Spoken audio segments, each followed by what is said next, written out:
This is Brother Ron, and welcome to We All Be News Radio and TV, the news-free Dixie for the 21st century.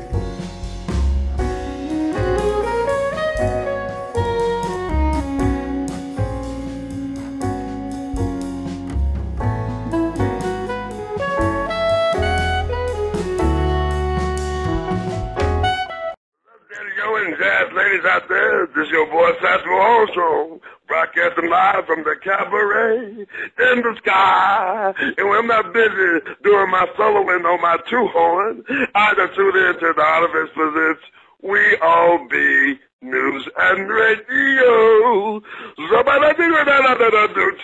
Oh, yeah. Learning Theory Moments in Black History is brought to you by the good folks at We All Be News Radio and TV. Learning Theory Moments in Black History. A Satchmo story. Louis Armstrong, also known as Satchmo, is considered by many the true king of jazz, an ambassador of American culture who is recognized worldwide as an icon in art and entertainment. Learning Theory Moments in Black History will show the rise of Louis Armstrong via transformational learning theory. We will present several relationships that were key or pivotal in shaping the legend and the true American original genius known as Louis Satchmo Armstrong. Please join us for this very edutaining and enlightening story.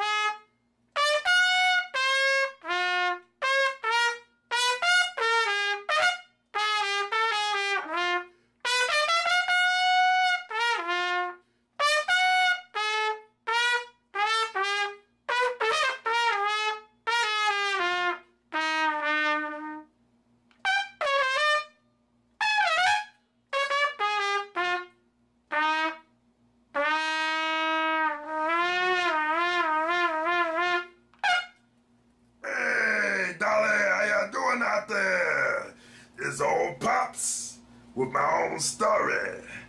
This is the first episode of Learning Theory Moments in Black History, and it's such an honor to be with all my fans out there. Oh yeah! All right, cats, hip cats, jive, not jive but hip. I love you guys. Let me tell you a little story. Get it started right. I remember when I was a little old lad, a little short lad with short pants, when I lived back in Jane Alley, way back in town, see. My mama wanted me to go get some water at the local lake. She gave me a bucket. She said, Louis, fill this bucket full of water. Don't come back until you do. I said, yes, May Ann. That's my mama name, May Ann. Or Mary Ann, I call her May Ann. So I went back to the lake, and I saw that big old gator sitting back there at the back of that lake. Scared the hell out of me. So I ran right back home. And my mama said, Louis, where's the water? It's supposed to be in the water bucket. I said, Mama, there's a gator sitting back in that lake. She looked at me. She said, Louis, that gator just as scared of you as you are of him. Then I looked back at my mom and said, Mom, if that gator is just as scared of me as I am of him, then that water ain't fit to drink. Well, yeah.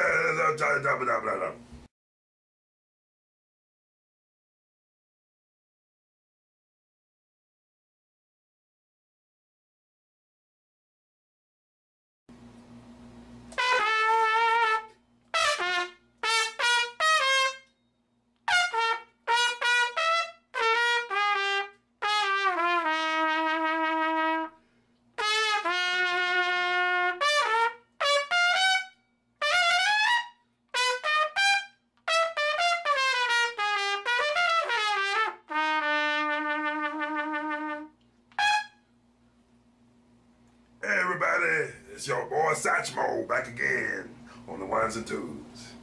Yeah, I gotta tell you something. I had a lot of transformational learning experiences coming up in New Orleans, way back in town, see. When I was a little youngster, a little lad in short pants and whatnot, I worked for this family called the Kanoskis. The Kanoskis were some Russian Jewish immigrants. But boy, they taught me everything about work ethic, and about family, about love, and about not just love, but unconditional love and support. You see, it was the Kanoskis, one of the first people I knew of that encouraged me on my path to music greatness, you understand? I used to work for the Kanoski brothers, and what we used to do was, we used to run a junk wagon, a Jane Alley way back in town, see, collecting junk and all that stuff. And also, another hustle we used to do, we used to sell coal on the red light district. You know the red light district, a lot of people, they be streetwalking and stuff like that. You know, I understand, streetwalking, hustling, fishing, yeah, that's what I'm talking about. We used to sell coal to the people that worked there, the employees and whatnot. Make sure they stay warm when it was cold outside, you know what I mean? Real toasted like. But anyway, it was Kanoskis. They encouraged me, my love and son. I mean, the mother Kanoskis used to sing to me Russian lullaby. And it was one of my first songs I learned on my tin horn that I got. And contrary to popular belief, I was able to get my first cornet because I worked for the Kanoskis. You see, one of the Kanoski brothers gave me a $2 advance, and I used to say 50 cents every week until I got $5 to buy the horn I saw in the window. So they really encouraged me. One of the first things I learned on my horn was, of course, Home Sweet Home and the Russian Lullaby. And I'd like to sing this for you, the Russian Lullaby, because it's a song dear to my heart. Matter of fact, some of my best friends were Jewish friends, including my manager and my doctor who saved my life back in '69. And Lucille always made sure I had my matzo balls, because one thing the Kanoskis loved to do for me was make sure they fed me, you know, because sometimes we worked late at night, and then by the time I get home, it'd be too late to eat anything. And say, well, Lloyd, you work so hard for us, you're part of our family. Why not spend some time to eat with us? I said, okay, so I eat matzo balls to this day. Lucille keeps them in my refrigerator for me and then get my home in Queens. But anyway, here's the rest of the lullaby. Every night you hear me croon a Russian lullaby, just a little plaintive tune. When baby starts to cry, rock-a-bye my baby, somewhere they may be. Yeah, that's so sweet. A land that's free for you and me, and a Russian lullaby.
to other parts of my life. On New Year's Eve, when I was a little short kid, still, I got a cap gun for my stepfather, see. And I shot out in the air, then bang, bang, bang, bang, bang, bang, bang, bang, about 6 times, right? Then when I let in the joint, the colorway homes for boys, you see, all of the bad kids, what people used to think, oh Lord, he a bad old kid, one of them bad kids from way back in town, you know, one of them little rascals, a dirty rascal you know. But anyway, I was lucky to meet a man named Peter Davis, who was the orchestra band leader of the colorway home for boys.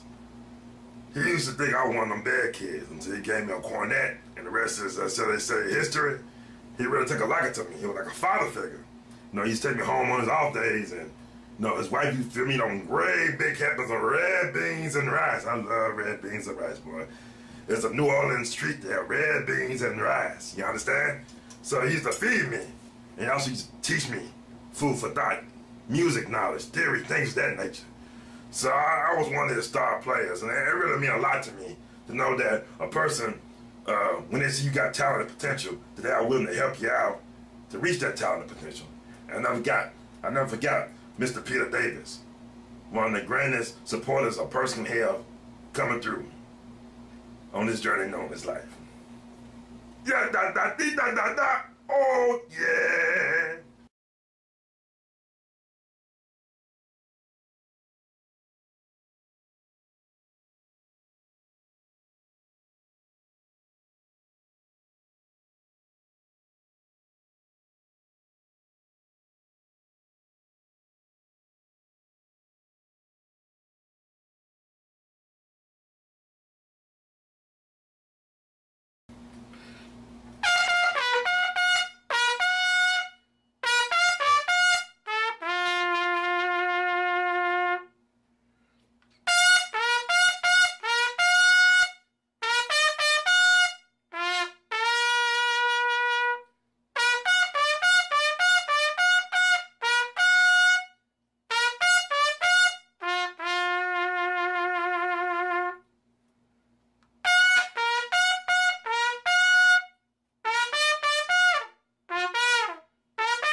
Now, when I got the color home for boys, I did not want to go back, you know, to run the streets and being a knucklehead, see?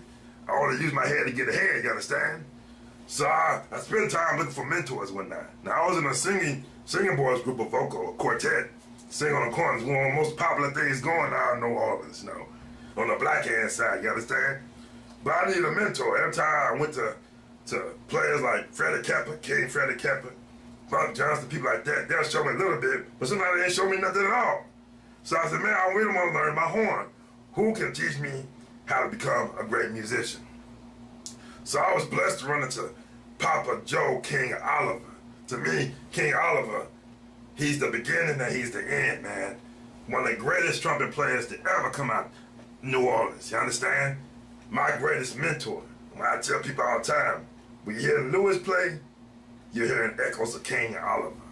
He was one of the great ones, one of the trumpet kings. But he was really the trumpet king that showed me how to be a king on my trumpet, you understand? He treated me like I was his own son. He used to take me home, and his wife fed me them lovely buckets and bowls full of red beans and rice. Oh yeah, Daddy, I remember those times, red beans and rice. Woo. That could start a lot of peace in the world. Everybody ate red beans and rice, you understand? No more wars, everybody be eating red beans and rice.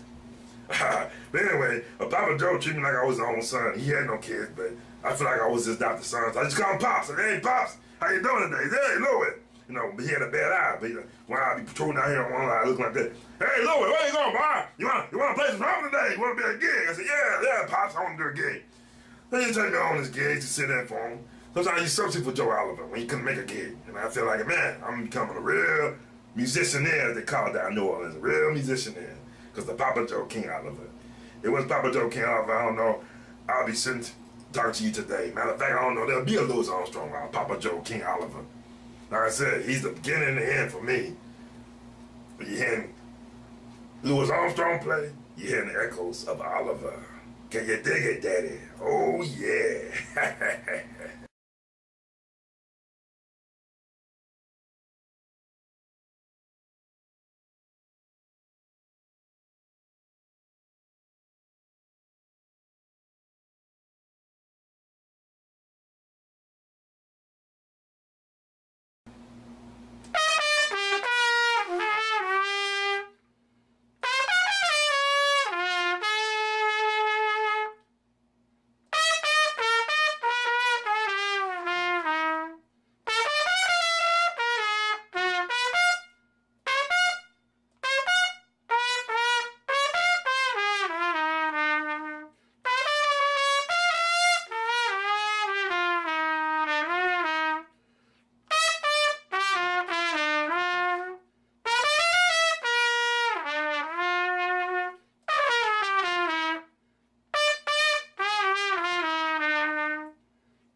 Yeah, one of the few first times I left New Orleans. When I worked for the Stretfers family out of St. Louis. They had the steamboats coming out of St. Louis. You just go all the way back down to New Orleans and all the way up to Davenport, Iowa. Man, that was some fantastic stuff. And I really loved the Stretford family.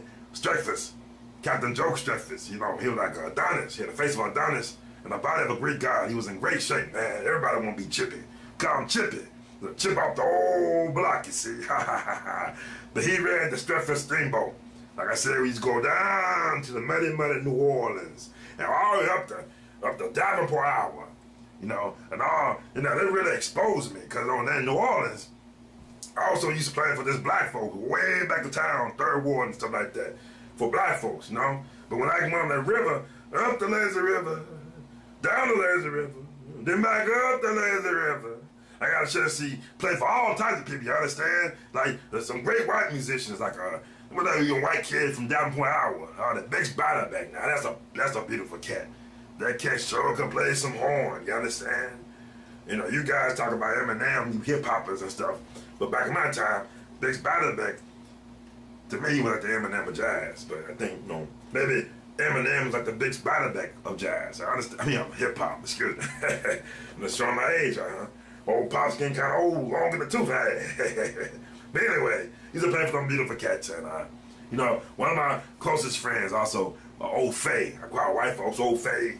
Called black folks Spades back then. You know, us Spades and Old Fays, you know, one thing that brought us all together was the music, man. It was beautiful.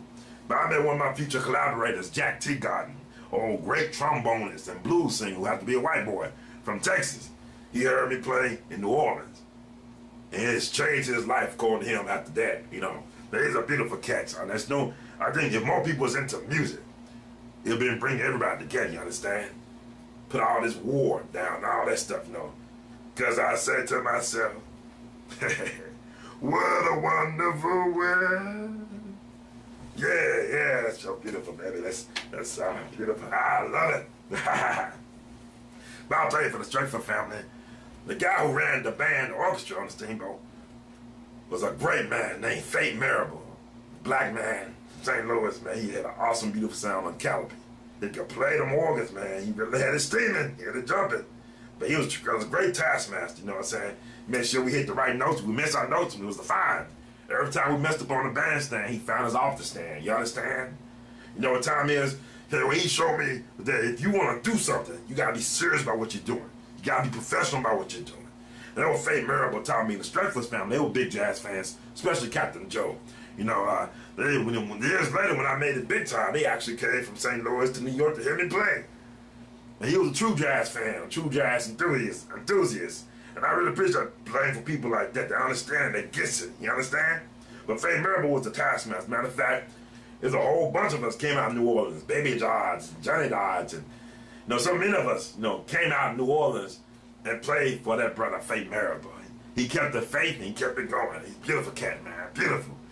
But like I said, if it wasn't for people like this, man, Satchmo wouldn't have been Satchmo. You understand? It takes a village to raise greatness, not just a child, but to raise greatness. You understand? I've been very, very blessed. Yes, I have indeed. Oh, yeah. Well, of course, now I wasn't with the band when he first came because, you see, Joe had, as I said, he had been to California and came back and brought this Gonzalez, Bertha Gonzalez. Mm-hmm. So when Louis came, Bertha was playing with him. I see. At the Gardens. Mm-hmm. But Joe brought Louis over to Dreamland where I was playing the first night he was there and introduced Louis to me. And what Louis had written Joe before when he saw a picture, said, "Tell Miss Mill I like her." So when Joe brought him over there, I took one look at him, I said, because I didn't like the way he was dressed, and I said, said to myself, "You like me." Then I get up. How was he dressed? Well, just like the typical New Orleans fellas were dressing then, but the Chicago fellas dressed differently. Yeah. What was he? He wasn't a city slicker. No. No, he wasn't dressed. In fact, none of the New Orleans fellas dressed like the Chicago fellas. Didn't he have bangs? Oh, that's what you want me to say. You want to know what the hairstyle was? Yeah, well, they're wearing bangs now, so it couldn't have been so bad, huh? Yes, he had bangs that I hadn't seen because they're little bangs right out in front. And none of the rest of the fellas had bangs. They had the hair on slicked back, So getting rid of those bangs was my first project. We did get together. Well, when did you first hear Louis play, and how did? I first heard him play when I joined the band. See, Joe asked me to come and join the band again. I see. Well, frankly, I didn't know enough about jazz to know who was better than the other one or which one was the best or what. It all sounded all right to me.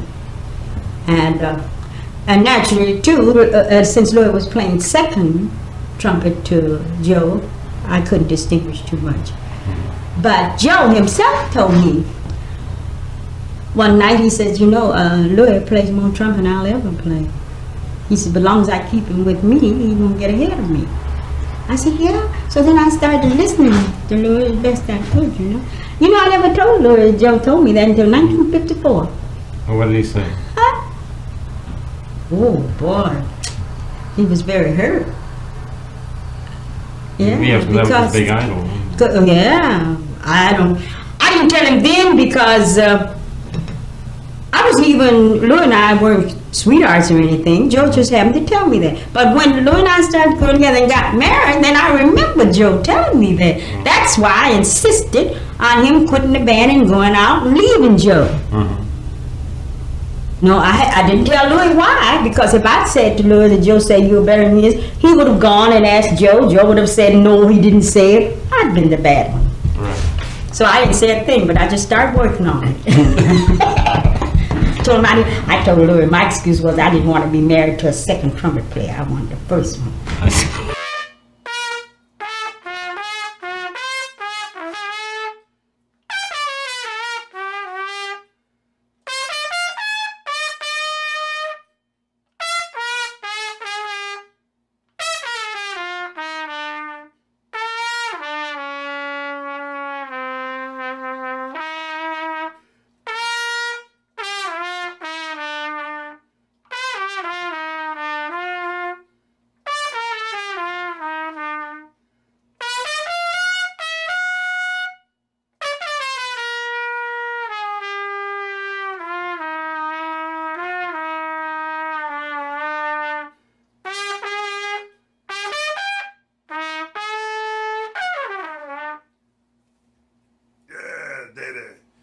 once again, Papa Joe came in my life, you know, back in 1921, actually. You know, he sent for me to come up from New Orleans after Chicago, the promised land, you know, for black people. Chicago was, he said, the black capital of black America at that time. You know, Chicago still is, you know. You had a president, I believe, number 44, President Barack Obama came out of Chicagoland, land of Lincoln, land of opportunity, land of plenty, sweet home Chicago. But King Oliver, Pop sent for me. You know, I was afraid. I was very shy back then. You know, even though I might have been good, as they say, but I was kind of shy to leave my own home. You know, sometimes, you know, even though you might have great opportunity, but sometimes, like, people fear the future because of the great unknown. You understand? If you're used to certain things, you'll be comfortable being around certain things in certain situations. You understand? Even though it might be uncomfortable, you can make yourself comfortable because you're so afraid of the unknown. So I've been blessed to always have people that intercede on my behalf, that saw my potential as an artist, as a musician, as a man, to really push me forward, to pay it forward, as they say. So King Oliver sent for me, and I heard the band. It was beautiful, it was lovely. Then what I love more about the band, not just the sound, but a certain person in the band caught my eye. His sister named Lil Hardin. I'm getting ahead of myself. Lil Hardin, this beautiful, sophisticated lady from Memphis, Tennessee. She was our Pop's piano player. She was beautiful, you know, because she had talent, but also what I loved about her, I was intrigued because she was so sophisticated, so smart, you know. She was valedictorian in my class at Fisk University, and she moved up to Chicago, you know, to be in the music business. And I was just so amazed by her. You know, I was mesmerized. But to me, I know Pops, he told her, hey, you know, I'm sending for little Louie coming up here. And I remember Lil said, you know, he don't look so little to me, hell, you know. I'm a big guy, you know, I got a big car, I got a big guy, I'm bigger than life, ha ha ha, yeah. But I didn't make no impression on her, you know. I was a country boy back then, I wasn't that, you know, refined, but she really was something to behold. Boy, I tell you, everybody had their eyes on Lil in the band, you know what I'm saying? Everybody. Your Pop says one good eye on Lil. Pop Oliver, I love that guy. But anyway, yeah, I met Lil Hardin then. But I think what changed for me and Lil was the fact that she heard me play my trumpet, my horn. Then she saw the responses of people in the audience to my trumpet and horn. Then sometimes we go on recording sessions. Even though I was second trumpet, my idol, like I said, is King Oliver. He's the beginning and the end on the trumpet for me. You know, I love his sound. Very classy guy. You know, I used to play second trumpet to him for his first trumpet. But sometimes the recording studio was so loud and brassy that I had to stand 20 feet behind everybody else. So Lil had this idea, said, maybe I think baby Louie, not baby Louie, I think you're a great trumpet player. You have a chance to be a star. I said, but Lil, I owe so much to Pop Oliver. You know, I wouldn't be in the position if it was for Pops. He said, well, I see a future for you, Daddy. I don't think you should be hanging around Pops any longer because it's crapping your style. I said, crapping my style? I said, look, Lord, let me just take over for you. I'll tell you, you quit. You know what I'm saying? We'll start some gigs and we'll start from square one. So Lil told Pops that I had to quit. You know, so I quit, you know. And then Lil started getting real, real close to me. You know, she tried to really help me out, you know, write songs and stuff like that, and put together my bands, you know, recordings. Like, as y'all know, the high fives and high sevens are like the Rosetta Stone of jazz recordings, you understand? And that would not have happened while Lil Hardin interceded on my behalf to make me realize my actual potential. She showed so many things. She was my second wife, actually. My first wife was Daisy Parker. Daisy was a beautiful sister, you know. She was a beautiful brown sister. She was in the business, in the red light district business, you understand? She was walking those streets, you know what I'm saying? But she was keeping me in line, you dig? Because every time I got out of line, she'd throw a brick at my head, you know? It was like crazy love, you know, when you call it crazy love, yeah. But, you know, it lasted for 4 years, whatever. But I moved to Chicago, and I met this sophisticated lady. I had to upgrade my game. You know, let me upgrade you. She upgraded me, you know. I said, Beyonce upgrade, you know, let me upgrade you. Lil did that for me, you understand? So I owed her something. So I ended up marrying Lil. She came Lil Hardin Armstrong. And the rest is history. I mean, also she started promoting me as the world's greatest trumpet players. I got gigs at the Vendome Theater. Then she pushed me up to New York to play for Fletcher Henderson Band, you know. Then really was the big time, New York City, you know what I'm saying? So I got to play with Fletcher Henderson. Afterwards, a whole bunch of cats up there. All them cats, including Coleman Hawkins on the saxophone. Everybody started playing orchestrated Armstrong, as they call it. So they call me the father of swing, daddy. It's not Benny Goodman, it's not Glenn Miller, it's Louis Dale Armstrong, Satchmo, Dippermouth. If it wasn't for Lil Hart and Armstrong, I wouldn't have been able to make that statement. So I really love you, Lil. Been really good to me, girl. Oh, Pop Soul, appreciate you so much. Oh, yeah.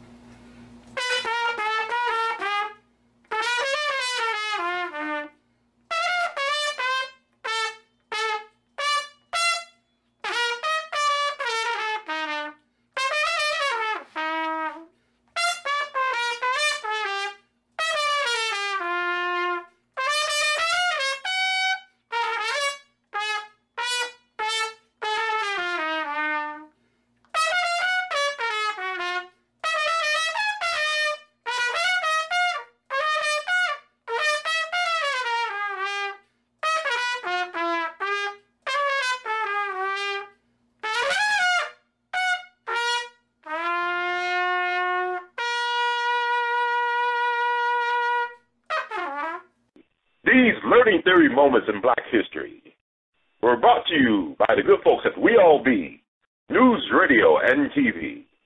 And please remember, we love you all madly.